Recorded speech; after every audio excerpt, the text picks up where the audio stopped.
السلام علیکم۔ میں خالد محمود خان صاحب کے ساتھ لایا ہوں عوام کا پاکستان۔ آج ہم اسرائیل اور فلسطین کے حالات جنگ کے بارے میں بات کریں گے۔ خان صاحب، اسرائیل اور فلسطین جنگ 7 ستمبر کو شروع ہوئی، اگرچہ اس کی تاریخ بہت ہی طویل اور تاریخ ہے، پھر بھی بتائیے کہ آج کل وہاں جنگی حالات کیسے ہیں؟ بسم اللہ الرحمن الرحیم۔ شکریہ احمد خالد۔ جنگ کبھی بھی انسانوں کے لیے اچھے نتائج کا باعث نہیں ہوتی اور ہر حال میں تباہی کی بنیاد ہوتی ہے۔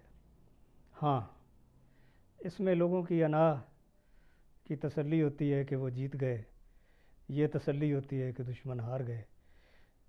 اس طرح کی بات میں انسانوں کی تباہی کا جواز پیش کیا جاتا ہے۔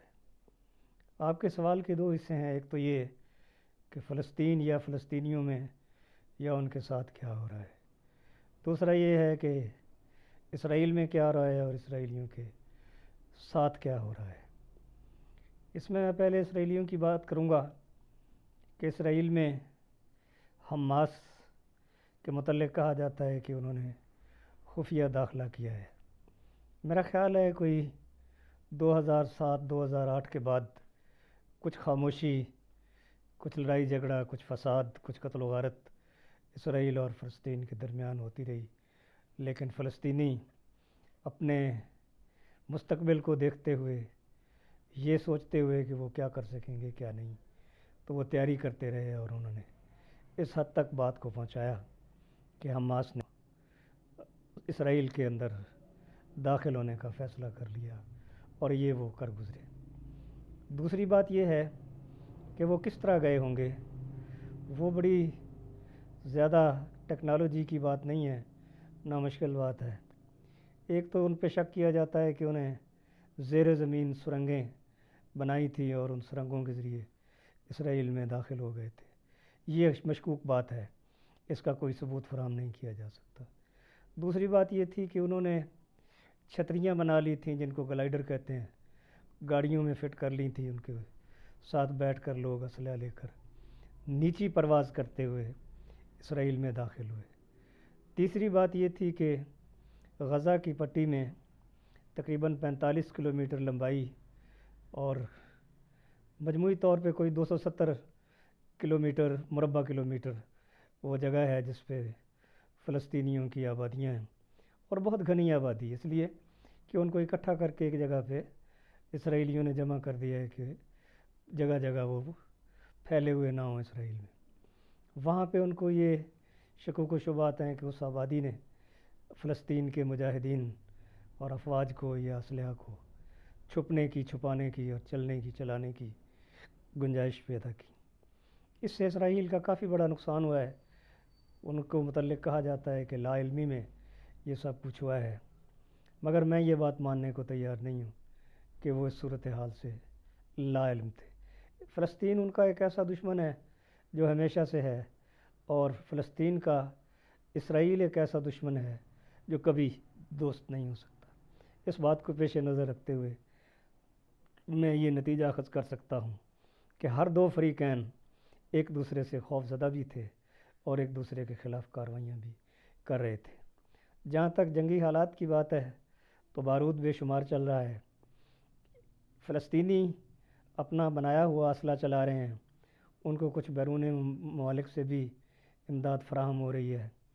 چین، روس، ترکی، شام، ان پر شکوک و شبہات عائد کیے جا رہے ہیں۔ کچھ سچ ہوگا، کچھ جھوٹ ہوگا، ہمارے پاس ان چیزوں کے ثبوت نہیں ہے، لیکن میڈیا سے جو اطلاعات ملتی ہیں وہ اسی طرح کی ہیں اور وہ انہی پہ بات کرنے کی ضرورت پیش آ سکتی ہے اور بات کی جا سکتی ہے۔ جہاں تک اسرائیل کا معاملہ ہے تو اسرائیل میں بھی تباہی بہت زیادہ ہوئی ہے، لوگ بہت مرے ہیں، بہت زیادہ نقصان ہوا ہے ان کا، آبادیاں برباد ہو گئی ہیں، قیدی بھی بن گئے ہیں، جنگی قیدی بھی ہیں ان کے فلسطینیوں کے پاس۔ اور اس کے علاوہ سب سے خوفناک بات، ان کے لیے جو بات خوفناک ہے وہ یہ ہے کہ ان کے عوام خوف زدہ ہو کر بہت سے لوگ ملک چھوڑنے کی تیاریوں میں ہے اور چھوڑ کے جا رہے ہیں۔ جب اس طرح کی صورتحال پیدا ہوتی ہے تو اس کا مطلب ہے کہ اسرائیل پر اس کے اپنے عوام کا اعتماد ختم ہو گیا۔ وہ نہیں سمجھتے کہ اب اسرائیل میں وہ محفوظ ہوں گے یا ایسی بات ہوگی۔ لیکن یہ بات بھی کوئی قطعی طور پر نتیجہ کا نہیں ہے۔ ہاں البتہ حزب اللہ کے خلاف اسرائیل کا جو حملہ ہے اور ان پر جو اس نے اٹیک کیے ہیں وہ بڑے اہم اور نتیجہ خیز ثابت ہو سکتے ہیں۔ حزب اللہ وہ سب سے بڑی طاقت ہے جو فلسطینیوں کو حاصل ہے۔ اس لحاظ سے میں کہہ سکتا ہوں کہ جنگی حالات خوفناک حد تک بڑھتے جا رہے ہیں، نہ کہ کسی گفتگو کی طرف، مکالمہ کی طرف، ڈائلاگ کی طرف، ثالثی اور سفارت کاری کی طرف بڑھ رہے ہیں۔ اچھا، تو پھر اس جنگ میں جو اسلحہ استعمال ہو رہا ہے اس میں فلسطینیوں کے اسلحے کا کیا ذرائع ہے؟ میرا خیال ہے میں یہ بات اسے آپ کے پہلے سوال کے جواب میں کہہ چکا ہوں کہ ان کا زیادہ تر ذاتی اسلحہ ہے۔ ذاتی سے مراد یہ کہ انہوں نے خود ساختہ ہے فلسطینیوں کا، جس میں راکٹ ہیں، مارٹر بم ہیں اور اس طرح کے دیگر اسلحہ ہیں۔ ان کے وہ فلائی کرنے والی چھتریوں والی گاڑیاں ہیں جن پہ وہ پرواز کرتے ہیں نیچی، اور وہ ان کے ریڈار میں بھی نہیں آتی ہیں اور وہ آسانی سے یا کسی طرح مشکل سے ان کے اسرائیل میں داخل ہو جاتے ہیں۔ اس کے علاوہ میں نے آپ کو بتایا کہ الزامات ایسے عائد کیے جا رہے ہیں ترکی، شام، ایران، چائنا، روس اور ان ممالک پر، شاید سعودی عرب کی طرف بھی یہ بات چلی جائے گی۔ یمن نے بھی کوئی بیان دے دیا ہے، شام کے بھی ایک بیان کو بنیاد بنایا جا رہا ہے۔ تو اس طرح فلسطینیوں کا جو اسلحہ ہے اس کے متعلق جو بات چیت سچی یا جھوٹی یا جزون سچی اور جزون جھوٹی وہ اسی طرح کی ہو سکتی ہے۔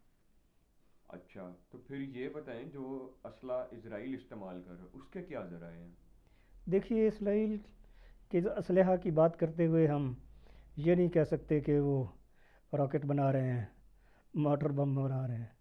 ان کے پاس دنیا کا سب سے جدید ترین اسلحہ موجود ہے، اور وہ جدید ترین اسلحہ امریکہ سے ان کو سب سے زیادہ میسر آتا ہے۔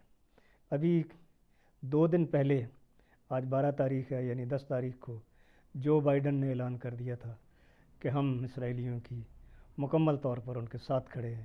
یہ غیر مشروط حمایت کا اعلان ہے۔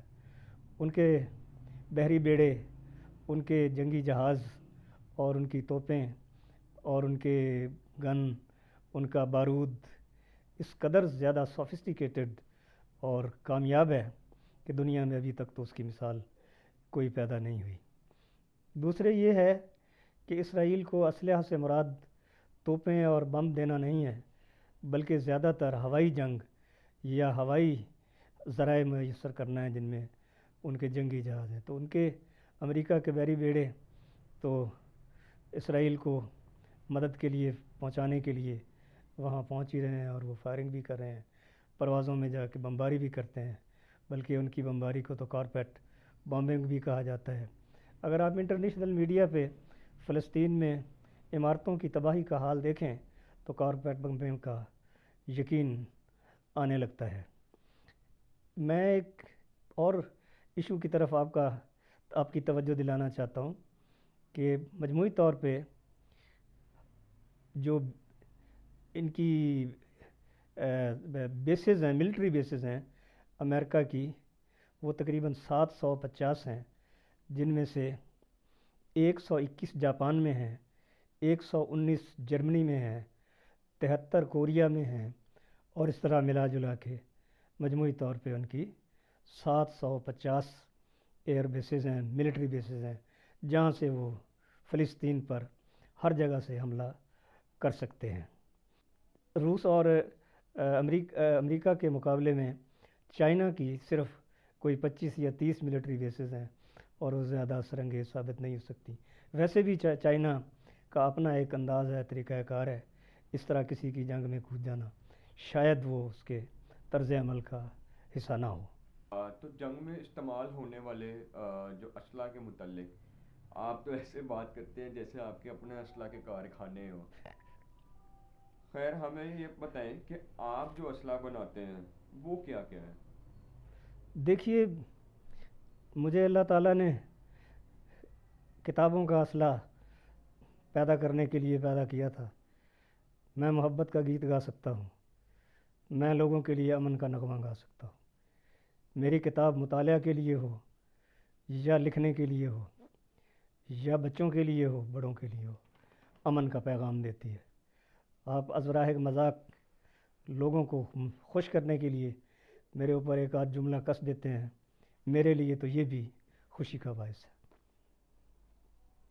ٹھیک ہے، تو یہ بتائیں کیا اسلحہ کے بجائے سفارت کاری کا عمل جنگ پر اثر انداز ہو سکتا ہے یا نہیں؟ یقینی بات ہے، جنگ کا کوئی نہ کوئی اختتام تو ہوتا ہے۔ اختتام سے مراد ہے کہ اس کو رکنا ہوتا ہے، کوئی حد ہوتی ہے۔ کتنی بڑی تباہی کے بعد، کتنی بڑی بربادی کے بعد، کتنی انسانی جانوں کے ضیاع کے بعد، کتنے قبرستان آباد کرنے کے بعد اسے رکنا تو ہوتا ہی ہے۔ اب وہ اس بات پہ منحصر ہے کہ جو لوگ جنگ لڑ رہے ہوں وہ کتنی تباہی ایک دوسرے کی کر سکتے ہیں اور اپنی تباہی افورڈ کر سکتے ہیں۔ وہ اس حد تک تو ضرور جاتے ہیں۔ اس میں تھوڑی سی مایوسی کی بات ہے، قنوطیت کی بات ہے کہ وہ ایسا کرتے ہیں اور یہ تباہی نازل ہوتی ہے جنگ کے نتیجہ میں۔ جہاں تک اس بات کا تعلق ہے کہ کب ہوگی، اس کے لیے دنیا نے گفتگو شروع کر دی ہے۔ گزشتہ دن یعنی 11 اکتوبر کو بھی اقوام متحدہ کے جنرل سیکرٹری گوتریز صاحب نے بیان دیا ہے، اور دیگر ممالک امن پسند ہیں جو چاہتے ہیں کہ یہ جنگ مزید نہ بڑھے اور امن ہو جائے، تباہی بربادی کی بجائے سفارت کاری سے، گفتگو سے، مکالمہ سے، ڈائلاگ سے یہ بات چیت جو ہے اس کو حل کیا جائے۔